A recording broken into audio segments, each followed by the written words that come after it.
EPFO pension में बढ़ोतरी को लेकर लाखों पेंशनर्स और फैमिली पेंशनर्स के लिए श्रम मंत्रालय ने दी बड़ी जानकारी। नमस्कार दोस्तों, आप देख रहे हैं गवर्नमेंट एम्प्लॉय न्यूज।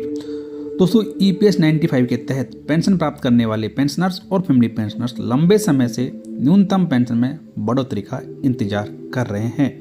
तो इसी से जुड़ी हुई एक बड़ी अपडेट सामने आई है।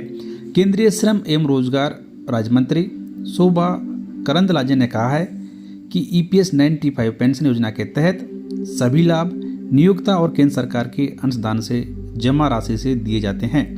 उन्होंने बताया कि 31 मार्च 2019 तक फंड के मूल्यांकन के अनुसार इसमें एक्चुअरियल घाटा है, फिर भी सरकार बजट सहायता के माध्यम से पेंशन भोगियों को प्रति महीने न्यूनतम 1000 रुपये की पेंशन प्रदान कर रही है।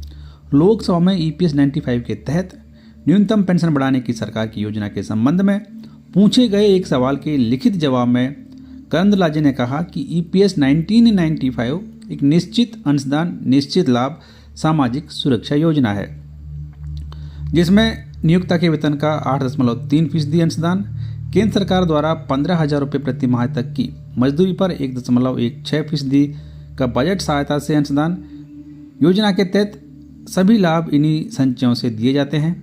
ईपीएस 1995 की धारा 32 के तहत हर साल फंड का मूल्यांकन अनिवार्य है और 31 मार्च 2019 तक के मूल्यांकन के अनुसार इसमें ओवरऑल घाटा सामने आया है। फिर भी सरकार ईपीएस 1995 के तहत पेंशन भोगियों को 1000 रुपये प्रति महीने की न्यूनतम पेंशन बजट सहायता से प्रदान कर रही है, जो ईपीएफओ को ईपीएस के लिए हर साल दी जाने वाली 1.16% मजदूरी की बजट सहायता के अतिरिक्त है।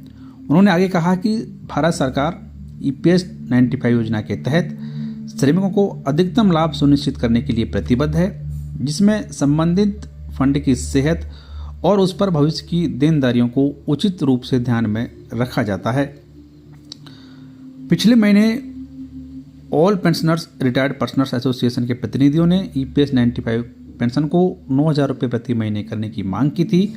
उन्होंने आंध्र प्रदेश के विशाखापट्टनम के मर्रीपालम स्थित क्षेत्रीय पीएफ कार्यालय पर ईपीएस 95 योजना को लागू करने के विरोध में हर साल 16 नवंबर को काला दिवस के रूप में मनाए जा रहे राष्ट्रीय प्रदर्शन के तहत धरना प्रदर्शन भी दिया था। लेकिन सरकार ने फिलहाल ये साफ कर दिया है कि ईपीएस 1995 के तहत न्यूनतम पेंशन 1000 रुपये प्रति महीने साल 2014 से लागू है और फिलहाल केंद्र सरकार के पास में न्यूनतम पेंशन को 1000 रुपये से ऊपर करने का कोई भी प्रस्ताव विचाराधीन नहीं है।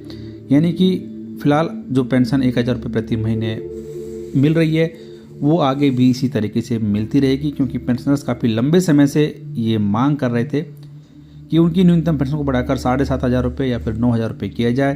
लेकिन सरकार ने एक बार फिर से इन सभी मांगों पर पानी फेर दिया है और संसद में ये जानकारी दी है कि फिलहाल न्यूनतम पेंशन में किसी प्रकार की बढ़ोतरी करने का प्रस्ताव सरकार के पास में नहीं है। तो ये एक ताज़ा अपडेट लाखों पेंशनर्स और फैमिली पेंशनर्स के लिए।